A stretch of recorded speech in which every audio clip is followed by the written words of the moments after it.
السلام علیکم ورحمۃ اللہ وبرکاتہ، نحمده ونصلی علی رسولہ الکریم، اما بعد فاعوذ باللہ من الشیطان الرجیم، بسم اللہ الرحمن الرحیم، رب اشرح لی صدری ویسر لی امری واحلل عقدۃ من لسانی یفقہوا قولی۔ وَإِذَا سَأَلَكَ عِبَادِي عَنِّي فَإِنِّي قَرِيبٌ أُجِيبُ دَعْوَةَ الدَّاعِ إِذَا دَعَانِ فَلْيَسْتَجِيبُوا لِي وَلْيُؤْمِنُوا بِي لَعَلَّهُمْ يَرْشُدُونَ۔ اور جب میرے بندے آپ سے میرے بارے میں سوال کریں تو کہہ دیجئے کہ بے شک میں قریب ہوں، میں پکارنے والے کی پکار کا جواب دیتا ہوں۔ جب وہ مجھے پکارے تو ان کو چاہیے کہ وہ میرا حکم مانیں اور مجھ پر ایمان رکھیں تاکہ وہ ہدایت پائیں۔ فَاسْتَغْفِرُوهُ ثُمَّ تُوبُوا إِلَيْهِ إِنَّ رَبِّي قَرِيبٌ مُجِيبٌ۔ سو اس سے بخشش مانگو، پھر اس کی طرف پلٹ آؤ، یقیناً میرا رب قریب ہے، قبول کرنے والا ہے۔ الحمد للہ الولی الحمید، اسبغ علینا نعمہ ظاہرۃ وباطنہ وہدانا لدینہ وما کنا لنہتدی لولا ان ہدانا اللہ، نحمدہ علی نعمہ العظیمہ وآلائہ الجسیمہ۔ تمام تعریفیں اللہ ہی کے لیے ہیں جو حمایتی اور مددگار ہے، بے حد تعریف والا ہے۔ اس نے ہمیں اپنی ظاہری اور باطنی نعمتوں سے نوازا ہے اور اپنے دین کی طرف ہماری رہنمائی کی ہے، اور ہم ہرگز ہدایت یافتہ نہ ہوتے اگر اللہ ہمیں ہدایت نہ دیتا۔ ہم اللہ کی عظیم نعمتوں اور اس کے بڑے بڑے احسانات پر اس کی حمد و ثنا بیان کرتے ہیں۔ اللہم صلی علی محمد وعلی آل محمد کما صلیت علی ابراہیم وعلی آل ابراہیم انک حمید مجید۔ اللہم بارک علی محمد وعلی آل محمد کما بارکت علی ابراہیم وعلی آل ابراہیم انک حمید مجید۔ دعاؤں کے اس پروگرام کے سلسلے میں آج ہم جادو سے حفاظت اور جادو کے علاج کے سلسلے میں جو دعائیں وارد ہوئی ہیں ان کے بارے میں پڑھیں گے۔ جادو اردو زبان کا لفظ ہے، عربی میں اس کے لیے سحر کا لفظ استعمال ہوتا ہے۔ سحر کا لغوی معنی ہوتا ہے دھوکہ دینا، ہیلا کرنا، حقیقت سے پھیر دینا، باطل کو حق کی صورت میں ظاہر کرنا، یا کوئی چیز کسی کے سامنے اس طرح ملمہ سازی کر کے پیش کرنا کہ دیکھنے والے حیران اور ششدر رہ جائیں، یعنی کسی چیز کو اس طریقے سے پیش کرے کہ دوسروں کو انسان حیران کر دے۔ اور سحر کا جو اصطلاحی معنی ہے اس کی علماء نے مختلف طرح تعریف بیان کی ہے۔ امام زہری کہتے ہیں جادو ایک ایسا عمل ہے جو شیطان جن کی مدد سے کیا جاتا ہے، یعنی جادو میں جنات ملوث ہوتے ہیں۔ امام راضی کہتے ہیں کہ جادو کا تعلق ہر اس کام کے ساتھ ہوتا ہے جس کا سبب پوشیدہ ہو، جس کی کاز جو ہے وہ چھپی ہوئی ہو اور اس میں دھوکہ دہی نمایاں ہو۔ لیث رحمہ اللہ کہتے ہیں جادو اس عمل کا نام ہے جس میں پہلے شیطان سے قرب حاصل کیا جاتا ہے، یعنی شیطان کو خوش کیا جاتا ہے، اور پھر اس سے مدد لی جاتی ہے، یعنی اس سے کام لیا جاتا ہے، اس سے کچھ کام کروائے جاتے ہیں جادو کے سلسلے میں۔ اور یہ قرب کیسے حاصل ہوتا ہے؟ قبیح گناہ کر کے، برے برے گناہ کر کے۔ کبھی یہ بول کر کیے جاتے ہیں جیسے شرکیہ الفاظ والے دم، کبھی شیطان کی تعریف کے کلمات ہوتے ہیں جس سے وہ خوش ہوتا ہے۔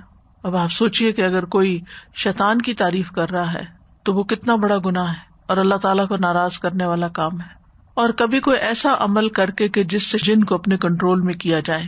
اسی طرح کچھ اعمال بھی شرکیہ ہوتے ہیں جن کی وجہ سے جنات کو قابو کیا جاتا ہے، جیسے ستاروں کی عبادت یا کسی حرام کام کو لازم کر لینا۔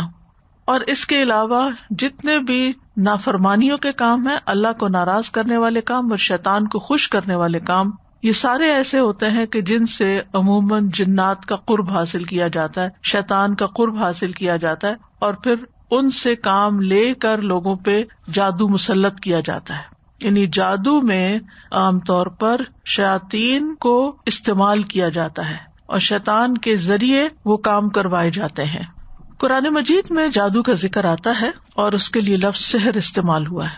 قوم فرعون کے اندر جادو بہت تھا تو وہاں بھی سحر کا ذکر ہے، جو رسیوں اور لاٹھیوں کی شکل میں سحر بنا کر لائے تھے، اور اس میں چیز کی حقیقت کچھ تھی لیکن انہوں نے اس طرح کا طریقہ اختیار کیا جس سے وہ لاٹھیاں اور سانپ نظر آ رہے تھے. اور اگر ان ساری آیات کا ہم مطالعہ کریں جو قرآن مجید میں آتی ہیں تو ان سے یہ پتہ چلتا ہے کہ جادو سے انسان کے اوپر بہرحال اثر ہوتا ہے، چاہے وقتی ہو، جیسے موسیٰ علیہ السلام حالانکہ وہ اللہ کے پیغمبر تھے لیکن ان کو وہ رسیاں اور لاٹھیاں کیا نظر آئیں، دوڑتے ہوئے سانپ نظر آئیں اور تھوڑی دیر کے لیے وہ خوفزدہ ہوئے. تو اس سے کیا پتہ چلتا ہے کہ جادو کی ایک حقیقت بہرحال ہے، وہ ایسی چیز ہے کہ جو دوسرے انسان کو متاثر کر سکتا ہے، چاہے وقتی طور پر ہو یا پھر لانگ ٹرم ہو، چاہے روحانی طور پر ہو یا جسمانی طور پر. اس سے دوسروں کو خوف زدہ بھی کیا جا سکتا ہے، پریشان کیا جا سکتا ہے، میاں بیوی کے درمیان محبت یا نفرت پیدا کی جا سکتی ہے. لیکن ہوتا یہ سب کچھ اللہ کے اذن سے ہے. جیسے باقی چیزیں اللہ کے اذن سے اثر کر جاتی ہیں، مثلاً آپ کسی کو ایک تھپڑ لگاتے ہیں تو اس کو چوٹ لگتی ہے تو اس کو درد ہوتا ہے، تو اسی طرح بعض الفاظ جو ہیں وہ ہرٹ کرتے ہیں. عام طور پر بھی جب کوئی کسی کو گالی دے یا کوئی برا بھلا کہے یا تانا دے یا کوئی کسی کا مذاق اڑائے تو اس کے اثرات سامنے والے شخص پر آتے ہیں.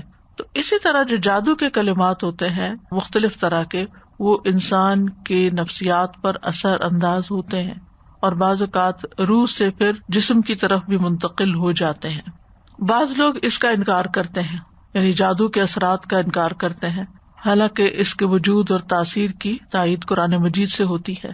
اور یہ یاد رکھیے کہ اسلام جادو کے عملیات کروانے کو سختی سے منع کرتا ہے، یعنی قرآن و سنت میں اس کی ممانعت آئی ہے اور ایسا کچھ کام کرنے کو کفر قرار دیا گیا ہے، یعنی جادو کو کفر قرار دیا گیا ہے، کبیرہ گناہ قرار دیا گیا ہے.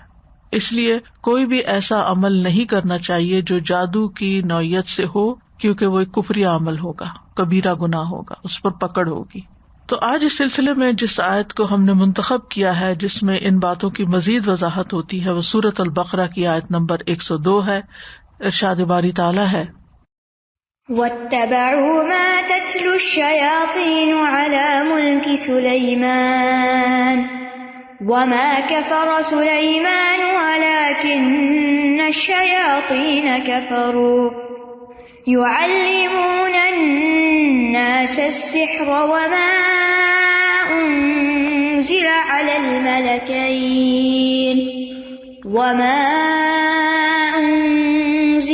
الْمَلَكَيْنِ بِبَابِلَ هَارُوتَ وَمَارُوتَ وَمَا يُعَلِّمَانِ مِنْ أَحَدٍ حَتَّى يَقُولَا إِنَّمَا نَحْنُ فِتْنَةٌ فَلَا تَكْفُرْ فَيَتَعَلَّمُونَ مِنْهُمَا مَا يُفَرِّقُونَ بِهِ بَيْنَ الْمَرْءِ وَزَوْجِهِ وَمَا هُمْ بِضَارِّينَ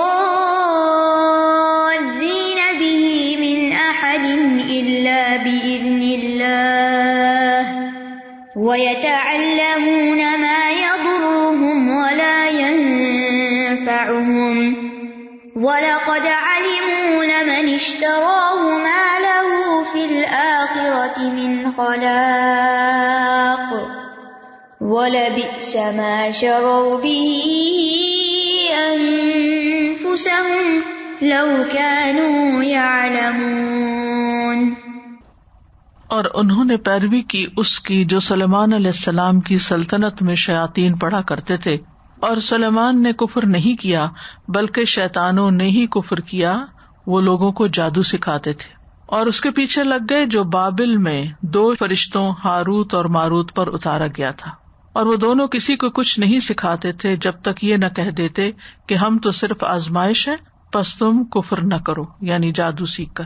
پھر بھی لوگ ان دونوں سے وہ سیکھتے جس سے مرد اور اس کی بیوی میں جدائی ڈال دیں، اور وہ اللہ کے حکم کے سوا اس سے کسی کو کچھ بھی نقصان نہیں دے سکتے تھے، اور وہ سیکھتے تھے جو ان کو نقصان پہنچاتا تھا اور فائدہ نہ دیتا تھا. اور یقیناً وہ جانتے تھے کہ جس نے اس کو خریدا اس کا آخرت میں کچھ حصہ نہیں بنتا، اور البتہ کتنا برا تھا جس کے بدلے انہوں نے اپنی جانوں کو بیچ ڈالا.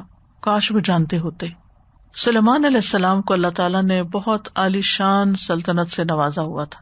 ان کی بہت بڑی حکومت تھی, بہت بڑی بادشاہت تھی. وہ واحد ایسے پیغمبر ہیں جن کی حکومت صرف انسانوں پر نہیں بلکہ جنوں پر بھی تھی, پرندوں پر, ہواؤں پر اور دیگر مخلوقات پر بھی تھی. یہ تمام چیزیں آپ کے تابع کر دی گئی تھی, اور یہ بہت ان یوزول تھا کیونکہ اس سے پہلے کسی انسان کے تابع یہ سب کچھ نہیں تھا. تو ظاہر ہے کہ جو دیکھنے والے تھے وہ حیران ہوتے تھے کہ یہ کس طرح ہو رہا ہے, اور یہ سب کچھ اللہ کے اذن سے ہو رہا تھا. اللہ نے ان کو یہ ملکن کبیرہ عطا کی تھی. جب وہ فوت ہوئے تو لوگوں نے یہ مشہور کر دیا کہ سلیمان علیہ السلام جادوگر تھے اور جادو کے زور سے یہ سب کام کرتے تھے, ان کا جادو سب پر چلتا تھا. آپ صلی اللہ علیہ وسلم کے دور میں بھی یہودیوں کا یہی خیال تھا, تو اس کی تردید میں یہ آیات نازل ہوئی کہ ایسا نہیں تھا. تو بنی اسرائیل کے بارے میں بات ہو رہی ہے کہ نبی صلی اللہ علیہ وسلم جو کچھ ان کے پاس لے کر آئے, جو ان کی کتابوں کی تصدیق کرنے والی چیز تھی, اس کو انہوں نے نہیں مانا اور اس کو چھوڑ کر وہ ان چیزوں کے پیچھے لگ گئے. واتبعوا ما تتلو الشیاطین علی ملک سلیمان, یعنی جادو وغیرہ کے پیچھے لگ گئے. اور ویسے بھی جس قوم میں بھی زوال آتا ہے وہ اعلیٰ چیزوں کو چھوڑ کر ادنا کی طرف جاتی ہے. تو واتبعوا اشارہ ہے یہود کی طرف, اور انہوں نے پیروی کی, یعنی یہود نے پیروی کی کس چیز کی؟ ما تتلو الشیاطین, جو پڑھتے تھے شیاطین, یا جس کے پیچھے لگ گئے تھے کہ تلا یتلو تلون کا معنی پیروی کرنا بھی ہوتا ہے, پیچھے پیچھے آنا. علی ملک سلیمان, سلیمان علیہ السلام کی بادشاہت میں, یعنی ان کے دور میں, ان کی بادشاہت پر نہیں, یعنی شیاطین نہیں پڑھتے تھے بلکہ ان کے دور میں یہ سب ہوتا تھا. یعنی ان یہود نے اللہ کی کتاب اور اللہ کے عہد کی کوئی پرواہ نہیں کی, لیکن اس کے برعکس وہ شیطان کے پیچھے لگ کر جادو ٹونے پر عمل کرتے رہے. اور یہ سلیمان علیہ السلام کے عہد میں بھی ہو رہا تھا. سلیمان علیہ السلام کے عہد میں بھی جادوگری کا سلسلہ بہت عام ہو گیا تھا. تو جب سلیمان علیہ السلام نے دیکھا کہ لوگ بہت زیادہ اس میں انٹرسٹ لے رہے ہیں, تو انہوں نے کیا کیا کہ لوگوں کی ایسی کتابیں, ایسا کلام, ایسی چیزیں ان سے لے کے اس کو اپنی کرسی کے نیچے یا اپنی سلطنت کے جو مرکز تھا اس میں نیچے کہیں زمین میں دفن کر دیا کہ کسی کے پاس نہ جا سکے. وہ یعنی اپنے تخت کے نیچے ان کو دفن کر دیا. تو ان کی وفات کے بعد شیاطین اور جادوگروں نے ان کتابوں کو پھر نکال لیا اور یہ مشہور کر دیا کہ سلیمان علیہ السلام ان کتابوں کے ذریعے تم پر حکومت کرتے تھے, وہ یہ پڑھتے تھے. تو لوگوں نے اس کو دھڑا دھڑ سیکھنا شروع کر دیا کہ ایک پیغمبر اگر یہ کرتا تھا تو ہم بھی کر لیں. کس طرح چیزیں غلط طور پر منسوب ہو جاتی ہیں. تو اللہ تعالیٰ نے اس کی تردید کی, فرمایا وما کفر سلیمان, سلیمان علیہ السلام نے کفر نہیں کیا تھا. یہاں کفر سے مراد کیا؟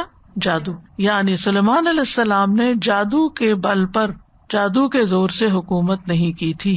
ولیکن الشیاطین کفروا, یہ شیطان تھے جو کفر کر رہے تھے, یعنی جادو کا کھیل کھیل رہے تھے.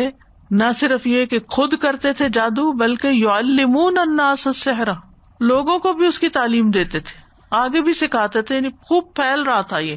کسی بھی علم کو اگر سکھانے والے پیدا ہو جائیں تو وہ علم پھر عام ہو جاتا ہے, مٹتا نہیں ہے. تو چونکہ یہود نے یہ مشہور کر رکھا تھا کہ نعوذ باللہ سلیمان علیہ السلام جادوگر تھے اور ان کی حکومت کا دار و مدار جادو پر تھا, تو اللہ تعالیٰ نے اس کی تردید فرمائی اور بتایا کہ جادو تو کفر ہے. وما کفر سلیمان, سلیمان علیہ السلام تو صاحب معجزہ پیغمبر تھے, انہوں نے کوئی کفر نہیں کیا. یہ ان کا معجزہ تھا کہ انہیں چیونٹیوں کی زبان سمجھ آتی تھی, وہ ہدہد کی زبان سمجھتے تھے, وہ جنات اور باقی مخلوقات سے کام لے سکتے تھے, ہوا ان کے تابع تھی. تو سلیمان علیہ السلام نے یہ سب نہیں کیا, بلکہ ان کے دور میں شیاطین نے یہ کام کیا کہ خود بھی جادو کرتے اور دوسروں کو بھی سکھاتے. اور کیا کرتے؟ انہوں نے اور کس چیز کی پیروی کی؟ وما انزل علی الملکین, جو اتارا گیا دو فرشتوں پر, بے بابلا, بابل کے شہر میں جو عراق کا ایک شہر ہے, ہاروت و ماروت, ان کا نام ہاروت اور ماروت تھا. یعنی جو ہاروت اور ماروت پر نازل کیا گیا اس کو بھی سیکھتے تھے. یعنی جنات نے اس کی بھی پیروی کی جو فرشتوں پر اتارا گیا تھا. اب فرشتوں پر کیوں اتارا گیا؟ آزمائش کے لیے. یعنی اللہ تعالیٰ نے بندوں کے امتحان اور آزمائش کے لیے ان فرشتوں پر جادو نازل کیا, اور یہ فرشتے آزمائش ہی کے لیے لوگوں کو سکھاتے تھے. اور ان کو حکم دیا گیا تھا کہ اگر تمہارے پاس کوئی شخص جادو سیکھنے کے لیے آئے تو پہلے اس کو اچھی طرح بتا دینا کہ یہ ایک کفر کا کام ہے اور ہمیں تو تمہارے امتحان کے لیے یہاں پر متعین کیا گیا ہے، لہذا تم کفر نہ کرو۔ پھر بھی اگر کوئی سیکھنے پر اصرار کرے تو پھر سکھا دینا اس کو۔ چنانچہ جو لوگ بھی ان فرشتوں کے پاس جادو سیکھنے کے لیے آتے، فرشتے اس کو پوری طرح ایکسپلین کرتے کہ یہ کفریہ کام ہے، لیکن لوگ اس سے باز نہیں آتے تھے اور سیکھنے پر اصرار کرتے، اور فرشتوں کے پاس سیکھنے والوں کا ایک جم غفیر اکٹھا ہو جاتا۔ اب دیکھیں آج بھی اگر کہیں کوئی ایسے جادوئی کرشمے کیے جا رہے ہوں یا ایسی کوئی کھیل کھیلی جا رہی ہے تو آپ دیکھیں کہ اس کو دیکھنے والے کراؤڈ کتنا زیادہ ہوگا۔ یعنی اگر کوئی ایسا ہی مداری ہو یا جادوگر ہو جو مختلف طرح کے کام کرتا ہو۔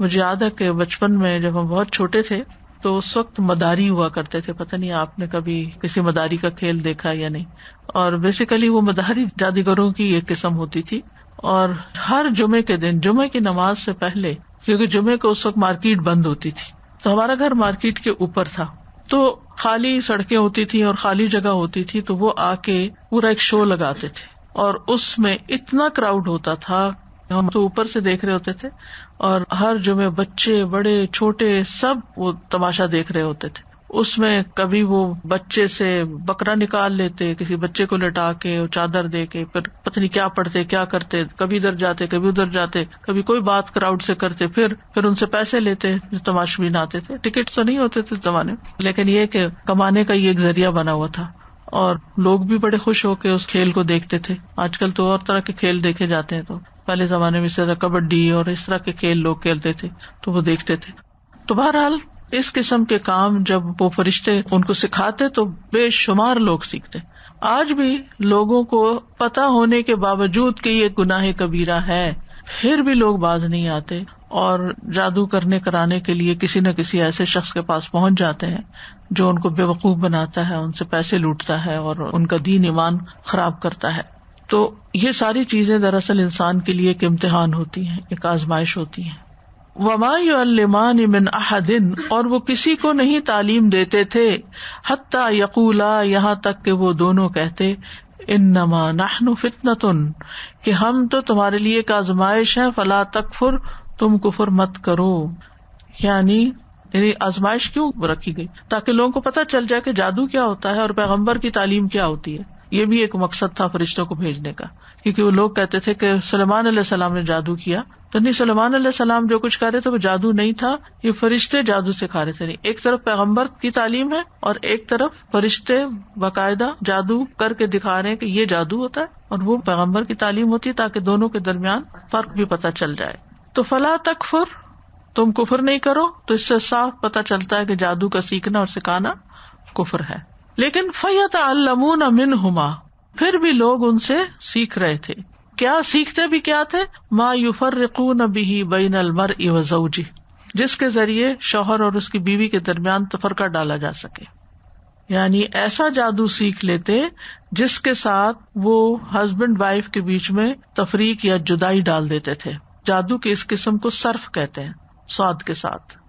اس کے بالمقابل سحر العطف ہوتا ہے، اور یہ جادو کی سخت ترین اقسام میں سے ہے، کیونکہ یہ جادو انسان کے ہوش حواس ختم کر دیتا ہے اور دیوانگی کی حد تک پہنچا دیتا ہے۔ یعنی ایک جادو صرف ہے جس سے جدائی ہوتی ہے، اور ایک جادو عطف ہے جس سے محبت پیدا ہوتی ہے۔ آپ نے کبھی اشتہار شاید پڑھے ہو اخباروں میں، محبوب آپ کے قدموں میں، یہ عطف والا ہے، اور یہ جب وہ کرتے ہیں تو انسان کے اوپر جیسے پاگل پن کی کیفیت آ جائے، یعنی کہ کسی کی محبت میں وہ دیوانہ ہو جاتا ہے، اور پھر اس کے بعد وہ دیوانوں والی حرکتیں کرتا ہے، جیسے مجنون ہوتے ہیں، جیسے عاشق مجنون ہوتے ہیں، اس قسم کی حرکتیں۔ جی ہاں، ایڈورٹائزمنٹ کرتے ہیں، ایسی ایڈورٹائزمنٹ کر کے پیسہ لینا بھی حرام ہے۔ ایک دفعہ کسی ریڈیو کے آنر نے مجھ سے پوچھا تھا کہ ہمیں اتنے پیسے آفر کیے گئے ہیں کہ ہماری ایڈورٹائزمنٹ کریں، تو آپ کیا کہتی ہیں؟ میں نے کہا بالکل بھی نہیں کریں، کیونکہ جتنے لوگ اس کے ذریعے کفر کریں گے ان سب کے کفر کا وبال آپ پہ پڑے گا کہ آپ نے ان کی رہنمائی کی، آپ نے ان کو راہ دکھائی۔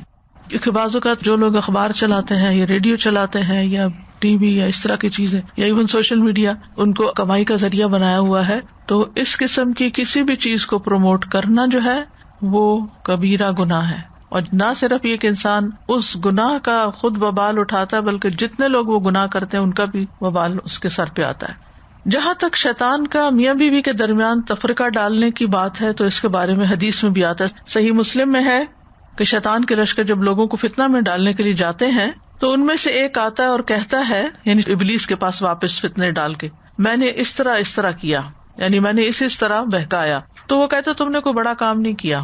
پھر ان میں سے ایک اور آتا ہے اور کہتا ہے میں نے فلاں آدمی کو اس وقت تک نہیں چھوڑا جب تک اس کے اور اس کی بیوی کے درمیان جدائی نہیں ڈلوا دی, ان کو الگ کر دیا.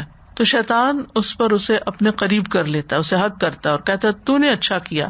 پھر اس کو اپنے ساتھ چمٹا لیتا ہے کہ تو نے سب سے اچھا کام کیا, کہ جس کے ذریعے ہسبینڈ وائف کے بیچ میں لڑائی ڈلوا دی اور فتنہ. اسی لیے آپ دیکھیں کہ کسی بھی رشتے میں اتنی جلدی ناراضگی پیدا نہیں ہوتی جتنی جلدی مس انڈرسٹینڈنگ اور ناراضگی ہسبینڈ وائف کے بیچ میں پیدا ہوتی. ایک تو ایکسپیکٹیشن بہت زیادہ ہوتی ہیں, لیکن اس کے علاوہ بھی آپ نے دیکھا ہوگا کہ دوسرے رشتوں میں اعتماد کچھ زیادہ ہوتا ہے, یعنی ماں اور بچے کے رشتے میں, بہن بھائیوں میں, دوستوں میں. لیکن ہسبینڈ وائف کا رشتہ بہت ہی نازک ہوتا ہے, چاہے کتنی بھی محبت ہو, شیطان بڑی جلدی غلط فہمی پیدا کر دیتا ہے. تو اس لیے ایکسٹرا کانشیس رہنے کی بھی ضرورت ہوتی ہے انسان کو. وما ہم بضارین بہ من احد الا باذن اللہ, اور وہ کسی کو بھی نقصان نہیں پہنچا سکتے مگر اللہ کے اذن سے. یہ بھی ہر بندے کو یاد رکھنا چاہیے کہ کوئی جادو نقصان نہیں دے سکتا اگر اللہ کا اذن نہ ہو. جادو کچھ بھی نہیں کر سکتا. تو اس لیے انسان کو بلا وجہ کے وہم اور خوف میں مبتلا نہیں رہنا چاہیے کہ کوئی ہم پہ جادو نہ کر دے, لگتا ہے کسی نے کچھ کر دیا ہے, لگتا ہے کچھ اثر ہے. ہر چیز کے بارے میں یہ نہیں سوچنا چاہیے. یعنی جو جادو سیکھنے اور سکھانے والے ہیں وہ کسی کو بھی نقصان نہیں پہنچا سکتے, مگر تقدیر میں اگر کوئی نقصان لکھا ہے تو پھر وہ ہو جائے گا. اللہ کی مشیت ہو تو نقصان پہنچ جائے گا. تو اس سے یہ پتہ چلتا ہے کہ اللہ کی قدرت تمام اسباب سے بڑھ کر ہے. اسباب کتنے بھی بڑے کیوں نہ ہوں, ان میں جو تاثیر ہوتی ہے وہ صرف اللہ کے اذن سے ہوتی ہے. مثلاً آگ جلاتی ہے, آگ جلانے کا سبب ہے, لیکن ابراہیم علیہ السلام کے لیے اللہ تعالیٰ نے آگ کو حکم دیا کہ نہیں جلانا. قلنا یا نار کونی بردن, آگ تم نے گرم نہیں ہونا بلکہ ٹھنڈی ہونا ہے. وسلامن, نقصان نہیں دینا بلکہ سلامتی والی بننا ہے. اللہ ابراہیم علیہ السلام وہی آگ ہے, لیکن جب اللہ کا حکم کچھ اور ہوا تو آگ نے بھی اپنا کام بدل دیا.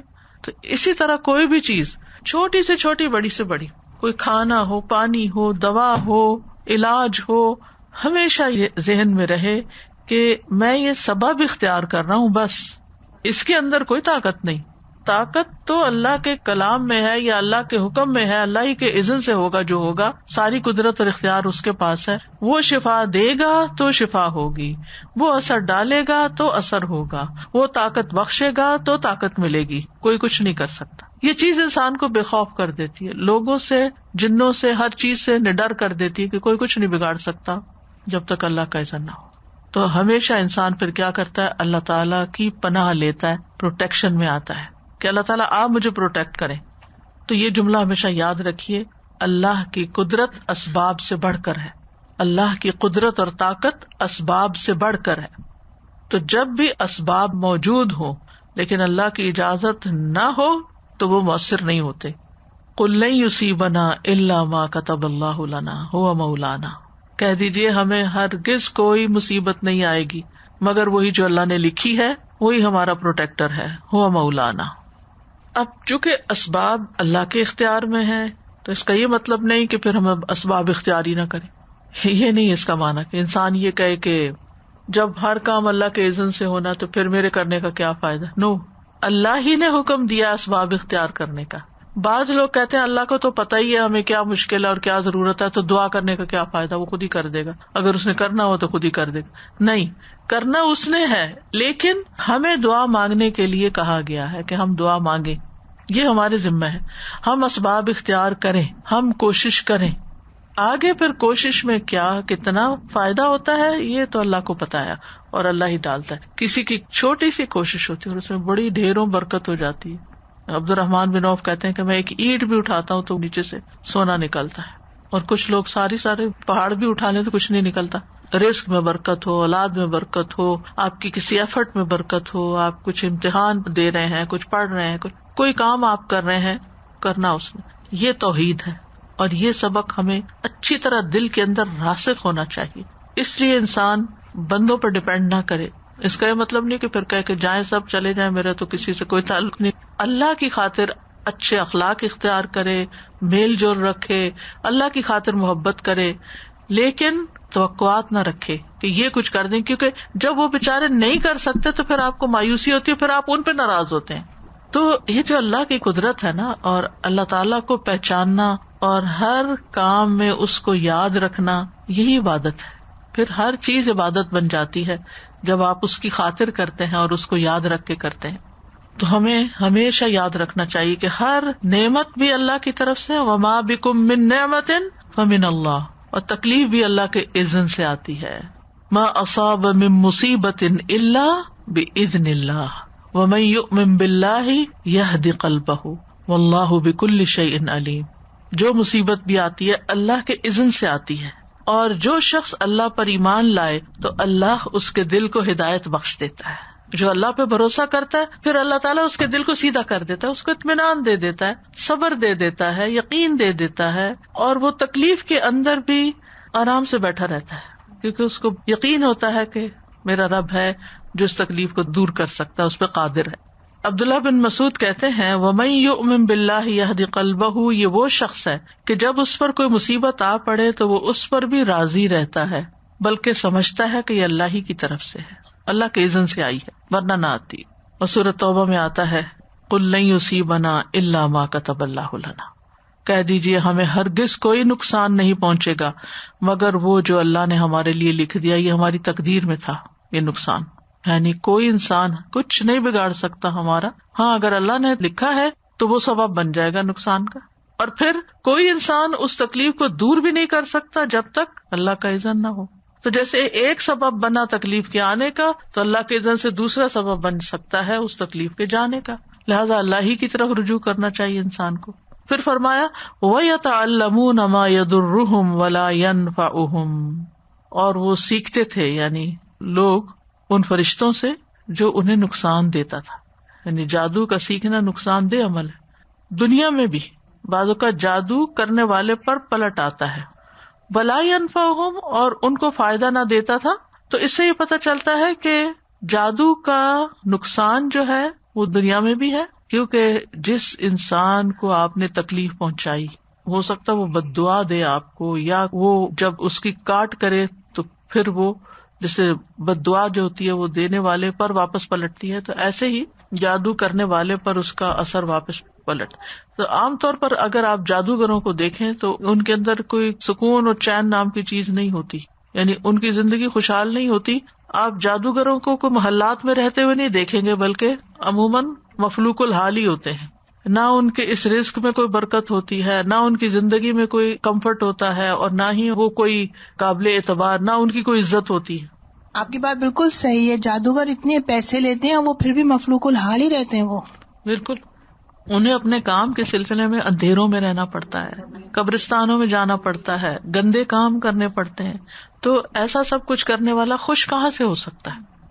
ایک دفعہ میں نے ٹی وی پہ ایک مارننگ شو دیکھا تھا کافی عرصہ پہلے, اس میں جادوگر اور اس قسم کے اور اس کا جو ماحول بنایا ہوا تھا وہ اتنا خوفناک تھا جس کی کوئی حد نہیں. لیکن میں نے تھوڑا سا وہ پروگرام دیکھا تو اس کے اندر وہ بتا رہے تھے کہ وہ جو جادوگر آیا ہوا تھا اس کے پاس 300 بلیاں ہیں کراچی میں, کالے رنگ کی بلیاں, اور بلیوں کا بھی کالا ہونا ضروری ہے. جی بالکل صحیح. جو کالا رنگ ہے نا, جی آگے میں انشاءاللہ آپ کو بتاؤں گی کہ یعنی سب سے زیادہ جو جادو ہے وہ کالے رنگ کے اوپر اثر کرتا ہے. اور وہ چند بلیاں تو اپنے ساتھ بھی لے کر آئے ہوئے تھے اسٹوڈیو میں. وہ اتنی ہولناک اور اتنی خوفناک اس آدمی کی شکل تھی کہ اس کو دیکھ کے وحشت ہو رہی تھی اور کراہت آ رہی تھی, ایسا نحوست اس کے اوپر سے آ رہی تھی. جیسے آپ سوچیں کہ ایک انسان جو صاف ستھرا ہو, اس سے خوشبو آتی ہو, مطلب یہ کہ پرسکون انسان ہو, اور ایک انسان جو اندھیروں میں رہتا ہو اور شیطانوں کے ساتھ انٹریکٹ کرتا ہو اور گندگی میں رہتا ہو, کیا یہ دونوں برابر ہو سکتے ہیں؟ تو جادو کرنے والے کو لا محالہ یہ گندے کام کرنے پڑتے ہیں, تو یہ ان کو نقصان ہی دیتا ہے. وَلَا يَنْفَعُهُمْ, اور ان کو کوئی فائدہ نہیں ہوتا کیونکہ اپنی عاقبت خراب کرے. اور اگر دنیا میں بظاہر کوئی نقصان نہیں بھی ہوا نا تو آخرت میں تو اس کا نقصان ہے ہی ہے. استاذہ جی وہ بالکل ایک سچ بات ہے. ایک تو جادوگر کا زور اپنے پہ بھی نہیں ہوتا جب تک اللہ کی اذن سے ہی سب چیز ہوتی ہے. ہم ایک گھر میں موو ہوئے تھے تو ٹیمپریری گئے اور لیکن صفائی وفائی کرنے پہ ہوتا ہے نا کہ اندر گئے تو صاف ستھرا. تو جب میرے بچے پینٹ کرنے لگے تو ونڈو کے اندر انہوں نے دیکھا ونڈو کے کناروں میں جہاں ہول تھے اس میں تعویذ دبے ہوئے تھے اور لوگ سے لیا تھا. ان کے ہسبینڈ وائف میں بہت لڑائی رہتی تھی ہر وقت. میں نے ایک دن ایسے ہی بتایا کہ آپ کے یہاں سے تعویذ نکلے یہ کیا ہے؟ تو کہنے لگی اچھا تو میں پوچھوں گی, میرے ایک بابا ہیں ان سے کہ یہ کیا تھا. تو انہوں نے فون کیا اور پوچھا تو کہنے لگے جس پہ تمہارا شک آ رہا ہے نا یہ وہی ہے. اب شک تو اپنی دوست پہ آ رہا تھا اس کو بہت زیادہ کہ وہ میرے ہسبینڈ سے بہت. تو اب یہ برا گمان کسی کے بارے میں کرنا یہ بذات خود حرام ہے. تو میرا خیال ہے یقین نہیں رکھنا چاہیے جادوگروں کے اوپر بھی. بالکل نہیں. استاذہ میرا سوال ہے, اس سے پہلے میں یہ کہوں گی کہ جیسے آپ نے ابھی کہا کہ جو اندھیروں میں رہنے والا ہو اور جو روشنیوں میں رہنے والا ہو وہ دونوں ایک سے نہیں, تو یہ چیز تو اللہ تعالیٰ نے قرآن میں بھی کہی ہے نا کہ اندھیرے اور روشنیاں سیم نہیں ہیں. میرا سوال ایک تو وہی ہے کہ جو تعویذ کا لوگ کہتے ہیں کیا یہ واقعی تعویذ جادو سے ریلیٹڈ ہوتا ہے؟ جادو سے ریلیٹڈ ہوتا ہے. اور دوسرا یہ کہ جادو کے ذریعے سے کیسے توڑا جا سکتا ہے, کیونکہ اس کو تو اللہ تعالیٰ نے ہمیں بتایا نا کہ جو قرآن کے ذریعے سے رقیہ شریعہ کے ذریعے سے وہ چیزیں, یہ دوسرا طریقہ ہے نا جو صحیح طریقہ ہے. جو رقیہ شریعہ قرآن کے ذریعے ہے وہ صحیح طریقہ وہ صحیح طریقہ ہے. لیکن کچھ لوگ اس کی بجائے گمراہ کرنے والے لوگوں کے پاس چلے جاتے ہیں اور وہ انہی طریقوں سے جس سے جادو کیا ہوتا ہے اس کو نشرہ کہتے ہیں. وَيَتَعَلَّمُونَ مَا يَضُرُّهُمْ وَلَا يَنفَعُهُمْ, یعنی جادو سیکھنے والے صرف اپنا نقصان کر رہے تھے اور اس میں کوئی فائدہ نہیں تھا ان کا. جو بظاہر فائدہ نظر بھی آتا ہے نا کہ کسی کو نقصان پہنچانے کا, کوئی کسی نے حسد کی وجہ سے نقصان پہنچا رہا ہے یا کوئی اور, تو اس میں آپ کو کیا ملا؟ مثلاً اگر کسی نے کسی سے حسد کی وجہ سے کوئی جادو اس پہ کیا اور وہ بیمار پڑ گیا یا مر گیا یا کچھ بھی, کرنے والے کو کیا ملا؟ آپ کو کیا فائدہ پہنچا؟ کچھ بھی نہیں. اسی طرح اگر کوئی کسی میاں بیوی کے درمیان لڑائی ڈلوا دیتا ہے, آپ کو کیا ملا؟ کچھ بھی نہیں. تو جادو کرنے والا یا کروانے والا اس کو خود کچھ بھی نہیں ملتا, یعنی اس کو نہ کوئی مال ملتا ہے, نہ کوئی عزت ملتی ہے, نہ کوئی برکت اس کی زندگی میں آتی ہے, نہ کوئی اور خیر آتی ہے, نہ کسی کی دعائیں ملتی ہیں. یعنی فائدے پہنچنے کے یہی طریقے ہوتے ہیں نا. تو ان میں سے تو کوئی چیز بھی نہیں ملی, بس صرف وہ ایک جو نفس کی ایک شہوت یا خواہش ہے وہ پوری ہوئی. تو اس سے کیا فائدہ ہوا؟ یعنی حاصل تو کچھ نہیں ہوا نا. اور پھر یاد رکھیے بعض اوقات انسان کو غصہ نکال کے بھی سیٹسفیکشن ہوتی ہے نا. ایک غصہ نکال لیا, ٹھنڈے پڑ گئے, لیکن اس کے بعد کیا شروع ہوتا ہے؟ قابیل کے ساتھ کیا ہوا تھا؟ غصے میں بھائی کو قتل تو کر دیا, اس وقت تو بڑا وہ خوش ہوا ہوگا کہ میں نے ہٹا دیا اپنے رستے سے جو میری اس کام میں رکاوٹ تھا. عموماً لوگ یہ بے وقوفی کرتے ہیں نا کہ اس کی وجہ سے مجھے مشکل ہو رہی ہے, اس کو رستے سے ہٹا دو, اس کو اٹھوا دو, اس کو قتل کر دو, اس کو یہ کر دو. لیکن اس کے بعد کیا ہوتا ہے جب آپ ایسا گھناؤنا کام کر چکتے ہیں؟ بڑے بڑے گناہ تو اپنی جگہ, چھوٹی سی بھی تکلیف آپ کسی کو دے نا تو اللہ تعالیٰ نے ایسا ایک نظام رکھا ہے کہ تھوڑی ہی دیر گزرنے کے بعد وہ خود آپ کو پنچ کرنے لگتی. شاید اس شخص کو تو کم ہرٹ کرے, اگر آپ کے اندر تھوڑا سا بھی دل اور ضمیر ہے نا تو آپ کو خود زیادہ تکلیف شروع ہو جائے گی. جو مائیں اپنے بچوں کو خوب مارتی ہیں یا کچھ ان کو تکلیف دیتی ہیں وہ خود بھی بیٹھ کے روتی ہیں. بعض اوقات بد دعائیں دے کے جب وہ بد دعا پوری ہو جاتی ہے نا تو پھر ساری زندگی کے لیے خود رو رہی ہوتی ہے کہ ایسا کیوں کیا, کیوں کہا میں نے غصے میں. تو شدید غصے کی حالت میں بھی اگر بچے نے کوئی نافرمانی کی ہو یا کچھ بھی تو ہدایت کی دعا ہی دے کہ اللہ تمہیں ہدایت دے, کبھی بد دعا نہ دے. یا تو وہ اس کا اہل نہیں ہوگا تو واپس آپ پہ پلٹے گی, اور اگر اس کا اہل ہوا اور اس کو لگ گئی تو بھی آپ ہی کے لیے تکلیف ہے, اور اسی طرح باقی رشتوں کے بیچ میں بھی. تو جو کسی کو تکلیف دیتا ہے وہ کبھی خود خوش رہ نہیں سکتا. وَلَقَدْ عَلِمُوا, اور یقینی طور پر وہ جانتے تھے. وَلَقَدْ, 3 مؤکدات ہیں اس میں. واو کا مطلب ہوتا ہے واو قسمیہ ہے, یعنی قسم کھا کے یہ بات کی جاتی. لا تاکید کا لام ہے, تاکیدی بات ہے. قد تحقیق, حقیقت میں ہے یہ بات کہ علم, ان کو پتا تھا, وہ جانتے تھے. لمن اشتراہ, جو بھی اس کو خریدے گا. جادو ایسے نہیں کیا کروایا جاتا, اس کو کچھ پیسے دینے پڑتے ہیں, یعنی کسی چیز کے بدلے میں وہ کام ہوتا ہے. ما لہ فی الآخرۃ من خلاق, اس کا تو آخرت میں کوئی حصہ ہی نہیں, اس نے تو اپنی آخرت گنوا دی. اتنا خطرناک کام ہے. یعنی انسان سے بہت سے گناہ ہوتے ہیں, لیکن یہ جو جادو والا کام ہے یہ تو انسان کی آخرت تباہ کر کے رکھ دیتا ہے. تو لمن اشتراہ, یعنی جو جادو میں اس طرح رغبت رکھتا ہے جس طرح کوئی تاجر تجارت کے سامان میں رغبت رکھتا ہے کہ میں یہ لے لوں تاکہ میں اس کو بڑی قیمت میں بیچوں گا اور اس سے فائدہ ہوگا، تو وہ آخرت کے عذاب کا مستحق ہو گیا.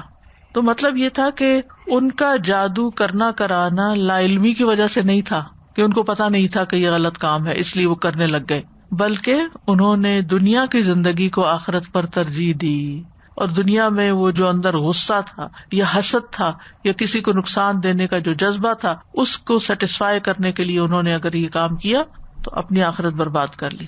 اسی لیے نا حسد اور غصہ جو ہے ایسے گناہوں میں سے ہے کہ جو انسان کی عقل کو مار دیتا ہے اور اس سے ایسے کام کرواتا ہے کہ جس کی وجہ سے انسان کہیں کا نہیں رہتا. تو بہرحال خلاصہ یہ ہے کہ جادو کا نقصان ہی نقصان ہے، اور نہ ہی اس سے انسان کو آخرت میں کوئی حصہ ملے گا، نہ ہی اللہ کا قرب، نہ ہی وہاں جا کے معافی، اور یہ اور بھی بہت سے گناہوں کو ساتھ سمیٹ لیتا ہے کیونکہ اس میں شرک ہوتا ہے، کفریہ کلمات ہوتے ہیں، غیر اللہ سے مدد لی گئی ہوتی ہے. بعض اوقات آپ کو پتہ ہے کہ ایسی چیزیں جادوگر لانے کو کہتے ہیں کہ جن کو لانا بھی بہت بڑا کرائم ہوتا ہے. کسی نے ذکر کیا تھا، مجھے پورا کانٹیکس یاد نہیں، کہ اس کے بچے نہیں ہوتے تھے تو اس کو جادوگر نے کہا کہ تم کسی کا چھوٹا بچہ مار کے اس کا پتہ نہیں دل نکال کے لاؤ کہ کیا لاؤ، یعنی اس طرح کے مطالبے بھی ہوتے ہیں اور لوگ کرتے ہیں، یعنی اپنی خواہش پوری کرنے کے لیے گھٹیا سے گھٹیا کرائم کرنے کو تیار ہو جاتے ہیں. تو اس وجہ سے اس کو کفر کہا گیا ہے کیونکہ اس کی بنیاد شرک، جھوٹ، ظلم، کفر پر ہے.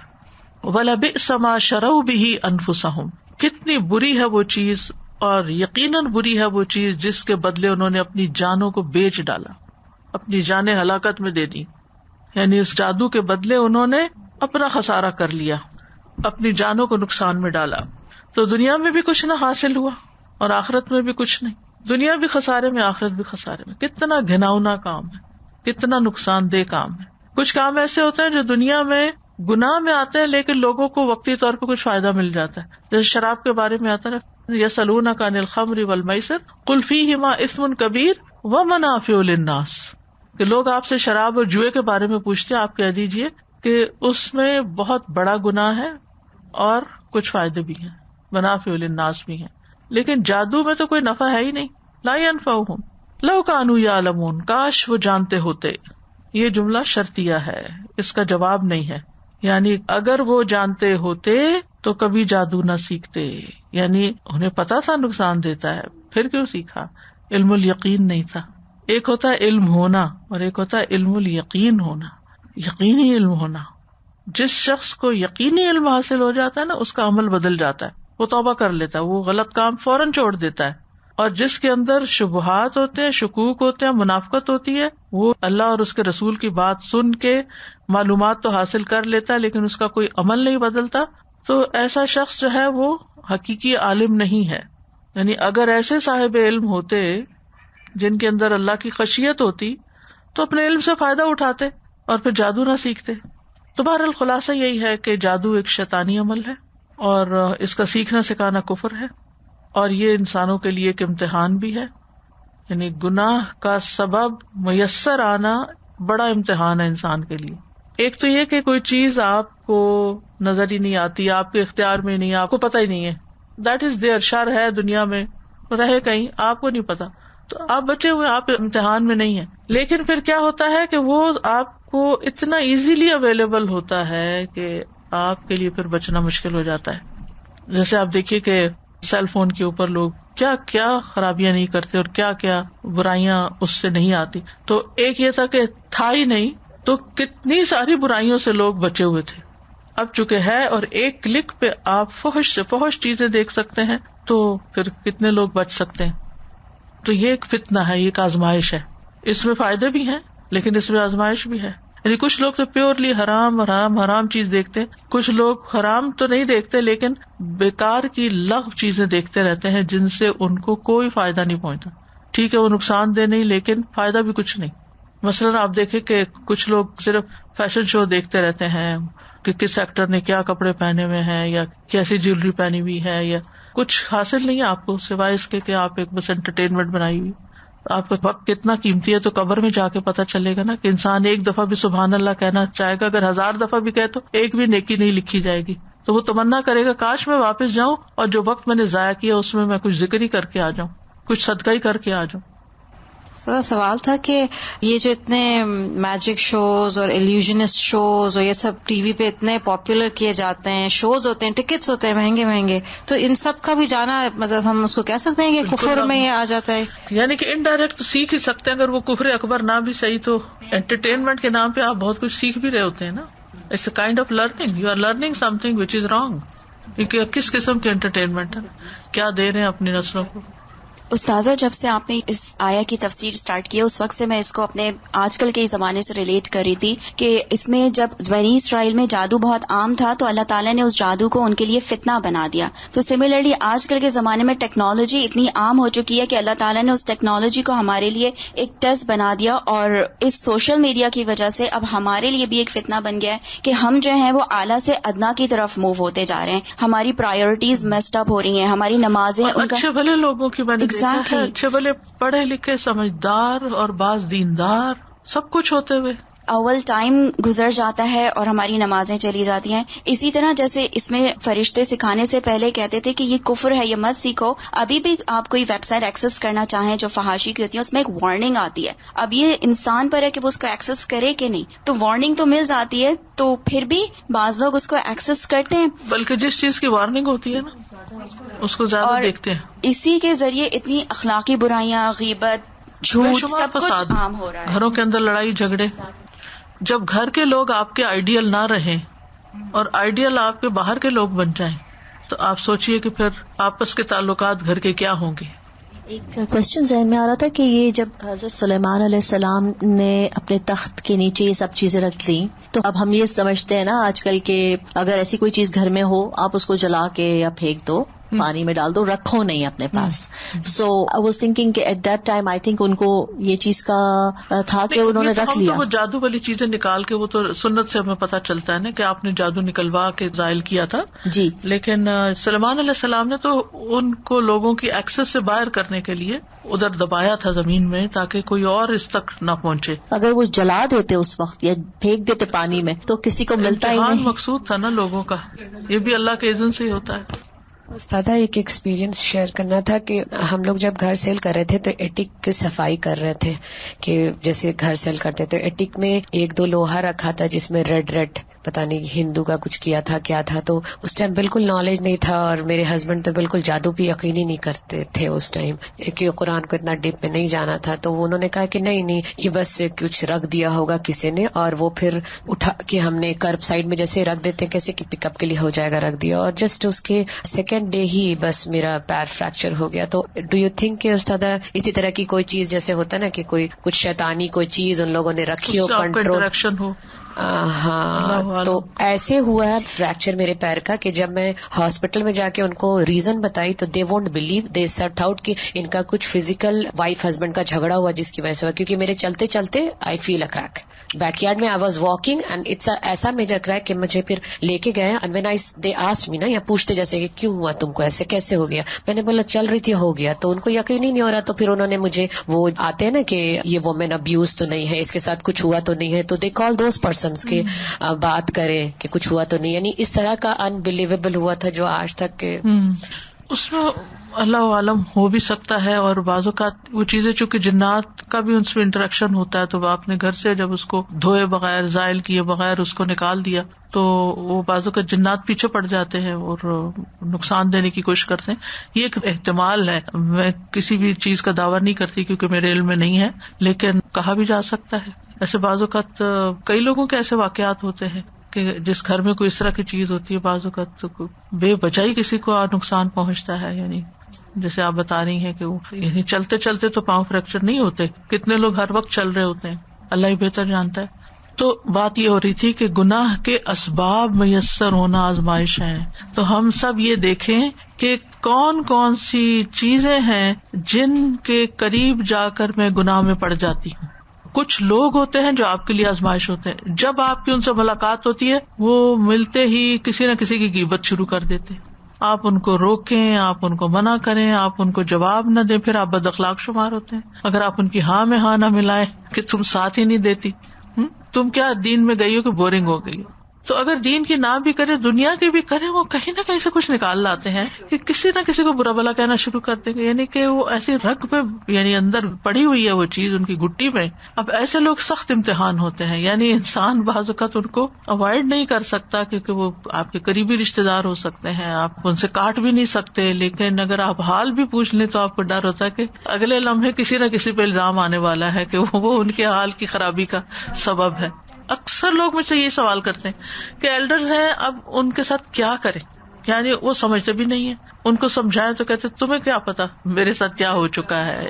یعنی بعض ایلڈرز تو اپنے بچوں کے بھی دشمن ہو جاتے ہیں کہ تمہاری شکل تمہاری پھپھی پہ کیوں ہے. یقین کرے ایک بچی نے مجھے بتایا کہ میری ماں بچپن سے مجھے تانا دیتی ہے کہ تم اپنے ددیال پہ گئی ہو اور دوسری بیٹی چونکہ ان سے شکل ملتی تھی اس سے وہ زیادہ پیار کرتی, اور ہر وقت کمپیریزن, اور بچی کی زندگی جہنم بنا دیا, اس کو سائیکو بنا دیا. تو یہ بات بھی یاد رکھیے کہ گناہ کے جو اسباب ہیں ان کا میسر ہونا کہ جن کے ذریعے انسان گناہ کر سکتا ہے وہ ایک امتحان ہوتا ہے, جن میں سے مال بھی ہے. مال کا ہونا کیوں فتنہ ہے؟ تمہارے مال اور اولاد تمہارے لیے فتنہ ہے, دشمن ہے, آزمائش ہے, کیونکہ وہ سبب بن سکتے ہیں آپ کے غلط کام کرنے کا. اس کے برعکس وہی چیزیں اگر آپ صحیح استعمال کرتے ہیں تو وہ آپ کے درجات کی بلندی کا بھی باعث بنتے ہیں. تو بہرحال یہ چیزیں اللہ تعالیٰ نے دنیا میں رکھی ہیں جو انسان کے لیے ایک امتحان ہے, اور ہم سب آزمائے جا رہے ہیں. یہ مت سوچیں کہ چند لوگوں کی آزمائش ہے, ہم میں سے ہر ایک کی آزمائش ہے, ہر ایک کی آزمائش ہے, کیونکہ یہ دنیا بنی ہی امتحان کے لیے. وَنَبْلُوكُمْ بِالشَّرِّ وَالْخَيْرِ فِتْنَةً, ہم تمہیں خیر اور شر کے ذریعے آزما رہے ہیں, امتحان لے رہے ہیں تمہارا, تاکہ کھرا کھوٹا الگ ہو جائے کہ کون اپنی عقل استعمال کرتا ہے, کون تقویٰ سے کام لیتا ہے, کون سوچ سمجھ کے بات منہ سے نکالتا ہے, کون کیا کرتا ہے. اب یہ زبان بھی سبب ہے نا ایک برا یا اچھا کرنے کا, تو اس کا استعمال پھر بہت ہی سوچ سمجھ کے کرنا چاہیے. جادو کسی کی موت کا سبب بن سکتا ہے اللہ کے اذن سے. اچھا, پھر کسی کی موت کے بعد اس طریقے سے بولنا ان کی موت جادو کی وجہ سے ہوا, از اٹ اوکے؟ یہ نہیں ہم کہہ سکتے کیونکہ ہمارے پاس کوئی یقینی ثبوت نہیں ہے, یہ تو ایک غیب کا علم ہے نا. پھر اسی طرح یہ ہے کہ دوسروں کی خیر خواہی کرنی چاہیے. مثلاً اگر آپ کا کوئی ایسا کام ہے کہ جس کو اگر آپ دوسروں کو بتائیں گے یا سکھائیں گے تو وہ ان کے لیے نقصان دہ ہو سکتا ہے, تو آپ ان کو سمجھا سکتے ہیں. بعض اوقات بچے ایسی چیزوں کا مطالبہ کرتے ہیں نا, ہمیں یہ بات بتائیں, ہم یہ چیز, تو وہ بتاتے تھے پہلے کہ یہ ٹھیک نہیں ہے تمہارے لیے, لیکن وہ نہیں مانتے تو پھر ان کو سکھا دیتے تھے جو وہ سیکھنے آتے تھے. جیسے مثال کے طور پر ڈاکٹرز کے پاس بعض اوقات ابارشن کے لیے جاتے ہیں, تو ڈاکٹر کا فرض بنتا ہے جس کے اندر اللہ کا تقویٰ ہوگا کہ وہ مریض کو سمجھائے کہ یہ کام کرنا تمہارے لیے نقصان دہ ہے, تم یہ نہ کرو. کیونکہ انسان سوچتا اچھا یہ ڈاکٹر نہیں مانتا تو کہیں اور چلے جاتے ہیں. تو دوسروں کی خیر خواہی کرنا جو ہے نا وہ ہم سب پر لازم ہے جو نقصان میں پڑنے جا رہے ہوں. Without being doctor, without being medical practitioner, وہ یہ کرتے ہیں جو ضائع کروانے کا عمل ہے. پھر اسی طرح میاں بیوی میں جو تفریق ڈالنا ہے یہ شیطانی عمل ہے, ابلیسی عمل ہے. چاہے جادو کے ذریعے ڈالے انسان یا اپنی باتوں کے ذریعے. جادو کے لیے شاید کہیں جانا پڑے تو باتیں تو خود ہی گھر میں کر کر کے انسان دوسرے کو بہکا سکتا ہے. اب رات ہی مجھے کسی نے بتایا کہ فلاں کپل کے بیچ میں ڈیورس ہو رہی ہے. میں نے کہا وہ کیوں؟ اچھے بھلے دونوں پڑھے لکھے سمجھدار, ہر چیز ہے, کیا مسئلہ کیا ہے؟ مسئلہ سسٹر ان لا ہے. وہ ہسبینڈ کا اتنا دماغ یعنی خراب کیے ہوئے ایک طرح سے, میں نے ڈیٹیل نہیں پوچھی کوئی بھی, لیکن اس بچی نے اپنے ہسبینڈ سے کہا کہ اگر ہم کچھ دن ان کے گھر نہ جایا کریں, کچھ عرصہ اگر ہم ان سے ملنا چھوڑ دیں تاکہ ہم آپس میں ایک دوسرے کو انڈرسٹینڈ کر سکیں, فرسٹ ہینڈ انفارمیشن کی بنا پر ہم ایک دوسرے سے ڈیل کریں بجائے اس کے کہ تھرڈ پرسن کوئی بات کہے اور اس پہ انسان یقین کر لے. تو اس پر بھی راضی نہیں کہ نہیں وہ تم اس پہ الزام لگاتی ہو, وہ تو بالکل صحیح. اب ایک شخص اپنی بیوی کو ٹرسٹ نہ کرے اور ایک اور عورت کو ٹرسٹ کرے اور جو وہ سکھائے کہے, وہاں ساس نہیں ہے, وہاں کوئی ایک اور بندہ فتنہ بنا ہوا ہے. تو چاہے آپ مدر ان لا ہیں, چاہے آپ سسٹر ان لا ہیں, چاہے آپ کسی بھی رشتے میں ہیں, آپ کو کوئی حق نہیں پہنچتا کہ آپ کسی آنے والی بچی کے بارے میں کوئی بھی نیگیٹو بات اس کے شوہر کے کان میں ڈالیں کہ دیکھو تمہاری بیوی یہ کرتی ہے. شوہر کو اللہ نے اپنی عقل دی, آنکھیں دی ہیں, وہ خود ہی دیکھ لے گا وہ کیا کرتی کیا نہیں دے.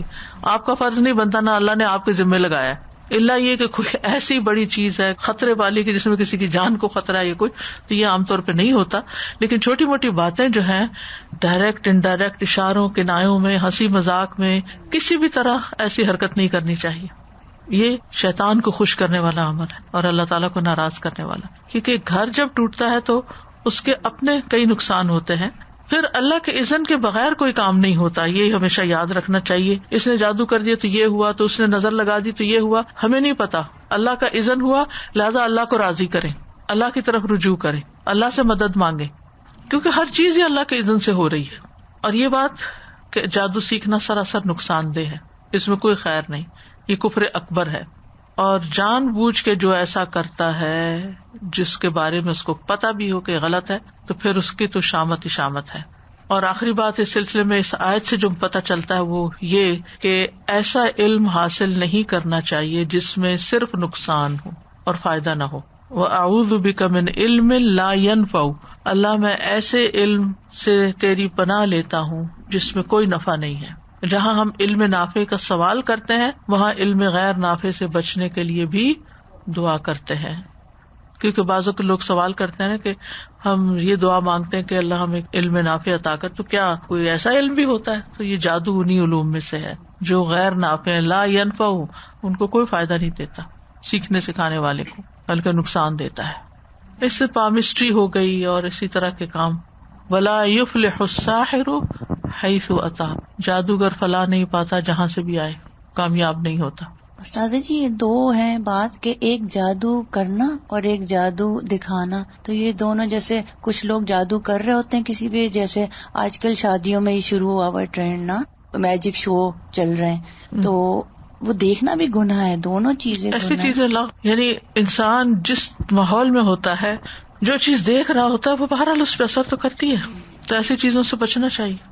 استاد ایک سوال تھا، یہ جو بات ہے اللہ کے اذن کے بغیر کوئی کام نہیں ہوتا، تو اللہ تعالیٰ نے ہمیں مطلب کہ جو بیلنس ہے نا، بیلنس کا ایک سبب اور پھر جو بھی پھر اللہ تعالیٰ کی مشیت، اسباب اور توکل، اسباب اور توکل کے بیچ میں جو بیلنس ہے. تو اب جیسے جادو کے لیے صبح اور شام کے اذکار ہمیں دیے ہوئے ہیں کہ ہم ان کے پروٹیکشن میں رہیں، لیکن جو لوگ پھر نہیں کرتے اور پھر بھی کہتے ہیں کہ اچھا یہ تو اللہ کی مرضی کے اس میں، تو اس مطلب یہ کہ آپ نے خود سبب اختیار نہیں کیا. یعنی اگر کسی شخص کو بخار ہو جاتا ہے اور اس وجہ سے ہوا کہ اس نے سردی کے موسم میں جیکٹ نہیں پہنی ہوئی تھی، تو آپ کیا کہیں گے کہ آپ نے سبب اختیار نہیں کیا؟ وہ تو معمور ہے نا، سردی گرمی معمور ہے کہ اپنے اثرات لوگوں پہ ڈالیں. اللہ نے ان کو تو اجازت دی ہوئی ہے، ان کو تو اذن ہے، لیکن فرض آپ کا بنتا تھا کہ آپ اپنے آپ کو ڈھکتے، پراپرلی پروٹیکٹ کرتے. ایکسپوز کیا آپ نے، خود آپ نے اپنے لیے آپ بیل مجھے مار، جبکہ اللہ نے آپ کو عقل دی تھی، آپ کو علم دیا تھا کہ آپ اذکار کر لیں یا آپ جیکٹ پہن لیں. یعنی جو مادی یا غیر مادی اسباب ہوتے ہیں تو اسباب تو اختیار کرنے ہی چاہیے، اور اسی لیے علم ضروری ہوتا ہے. ایک سوال ذہن میں آ رہا تھا کہ یوتھ کے ساتھ جب ہم بیٹھتے ہیں نا تو بچے یہ اکثر یہ کوشچن کرتے ہیں کہ اللہ نے پھر شیطان کو بنایا کیوں ہمارے لیے دنیا میں، آل دا ٹائم ہم ٹینشن میں ہے، امتحان میں ہے. اسی طرح سے یہ جادو کو بھی ہاروت اور ماروت کو سکھا دیا. تو اگین یعنی اگر ہم اپنے گھر میں دیکھیں تو ہم مضر چیزوں کو نہیں لاتے تاکہ بچے پہلی بات ہے وہ افیکٹ ہوں، لیکن آل دا ٹائم اس بات کا جواب کیسے دیں ہم young generation plus older generation? دنیا میں ہم آئے ہی امتحان کے لیے نا، تو یہ کچھ چیزیں ہمارے ٹیسٹ کے لیے رکھ دی گئی. جیسے ہرڈل ریس ہوتی ہے کہ آپ ریس لگا رہے ہیں لیکن آگے رکاوٹ ہے، آپ نے اس کو عبور کرنا ہے، وہاں بیٹھ نہیں جانا، پھر آگے تھوڑا اور چلیں گے پھر ایک اور ہرڈل آ جائے گا.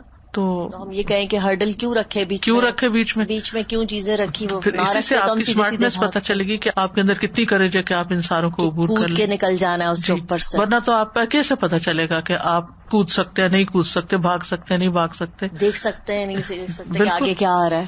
جزاک اللہ، آپ کی بہت اچھی مثال ہے، کیونکہ آج کل بہت بچوں سے پڑتی ہے نا ملاقات. اوکے، نیکسٹ ویک بھی ابھی یہی ٹاپک چلے گا انشاءاللہ. وآخر دعوانا الحمد للہ رب العالمین. سبحانک اللہم وبحمدک، اشہد ان لا الہ الا انت، استغفرک واتوب الیک. السلام علیکم ورحمۃ اللہ وبرکاتہ.